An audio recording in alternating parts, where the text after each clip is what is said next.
Welcome to today's Clinical Explainer. We're going to dive straight into a really compelling case study to sharpen up those diagnostic skills around forefoot pain.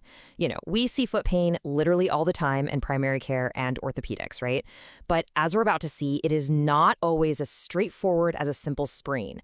Sometimes these symptoms are incredibly clever mimics for much more dangerous conditions. Let's get into it. Here is a quick look at our agenda for today. We'll start right off with our case presentation of a 29-year-old female, move into the differential diagnosis, check out the clinical exam and diagnostics, and outline conservative management alongside prevention and lifestyle tips. Finally, we will wrap up with those absolutely crucial emergency red flags. Section 1. Case presentation. 29-year-old female, identifying forefoot pathology. Okay, so here's the scenario. Our patient is a 29-year-old female, and she comes in dealing with localized right forefoot discomfort. She says the pain really ramps up with her gym routine and, you guessed it, frequent use of high-heeled shoes for work and social events. She's been dealing with this pain along with some mild swelling for several weeks now.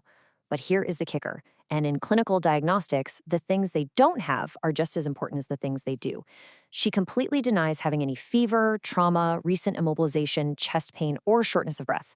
That sets a really important baseline for us. Section 2, differential diagnosis, inflammatory versus vascular versus mechanical. So the fact that she has mild swelling alongside this pain immediately prompts a huge question for us.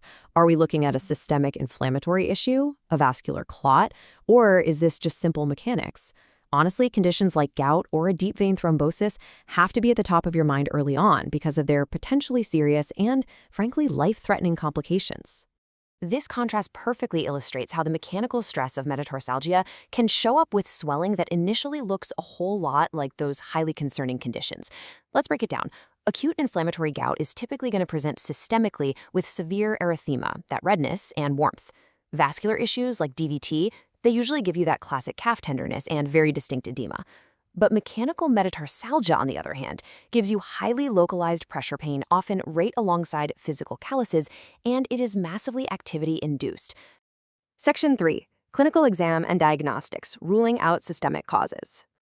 All right, so the physical exam revealed some very specific mechanical indicators. We found targeted tenderness right over the second and third metatarsal heads, without any signs of acute arthritis or DVT. Plus, we were able to reproduce the pain exactly just by using plantar flexion and passive extension of her metatarsals. We also felt these palpable hyperkeratotic calluses, basically small, hardened areas right where the pressure from her footwear hits. And, super reassuringly, there was absolutely zero erythema, warmth, or calf tenderness. Now, what is really fascinating about these objective laboratory and imaging results is how definitively they rule out the scary stuff like gout, DDT, and stress fractures. Her complete blood count, C-reactive protein, and ESR are all totally normal. Her serum uric acid was right within the reference range, taking gout completely off the table. A negative D-dimer paired with a perfectly clear venous Doppler ultrasound absolutely dismisses our DVT fears. And finally, the foot x-rays showed perfectly intact bones, no fractures, and no erosive arthropathy whatsoever. So, with all those red herrings safely eliminated, we can confidently arrive at our final diagnosis, mechanical metatarsalgia. Essentially, this is a musculoskeletal condition centered right on the plantar aspect of the forefoot, specifically those metatarsal heads. And here is a wild biomechanical fact for you. Wearing a 3-inch heel can actually increase the pressure on the forefoot by upwards of 75%. Now, combine that kind of chronic pressure with repetitive, high-impact gym exercises, well, you've got yourself the absolute perfect recipe for mechanical overload. Section 4. Conservative management, the non-surgical clinical pathway. The beauty of this stepwise clinical pathway is that conservative management works incredibly well. It is all about load reduction. Step 1, we go back to the basics with the RICE method: rest, ice, compression, elevation, and, sorry to say, a strict temporary ban on those high heels. Step 2, we transition the patient into wide, supportive footwear. Rocker sole shoes are actually fantastic for this. Step 3 involves utilizing metatarsal padding and cushioned insoles to physically offload that focused pressure. Step 4, we manage the acute pain with NSAIDs like ibuprofen and ice applications. And finally, Step 5, we bring in some gentle stretching exercises for the foot and calf muscles. By sticking to this exact protocol, our patient reported massive clinical improvement in just 4 weeks. Section 5. Prevention and lifestyle. mitigating mechanical overload. So, how do we keep this from coming back? We have to educate our patients on mitigating that mechanical load.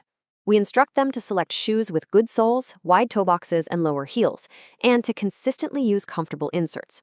Another huge one is avoiding walking barefoot or in stocking feet for long periods around the house. They need that arch support. Also, a super clever trick is soaking the feet and using a pumice stone. By physically reducing those hardened, pressure-inducing calluses, you take away a rigid point that drives pain straight into the metatarsal head. And of course, maintaining a healthy body weight plays a major role in reducing the overall mechanical load. Section 6. Emergency red flags. When to send to the ER.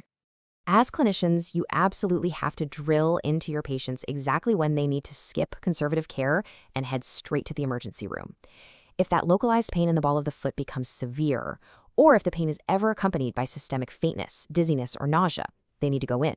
Also, a complete inability to bear weight or walk, any visible changes in the shape or structure of the foot, or if they heard a snap, pop, or grinding noise during an injury, that means an immediate ER visit to rule out severe fractures. They simply cannot wait for a conservative follow-up appointment. To wrap up today's explainer, I want to leave you with this final provocative thought from our case study.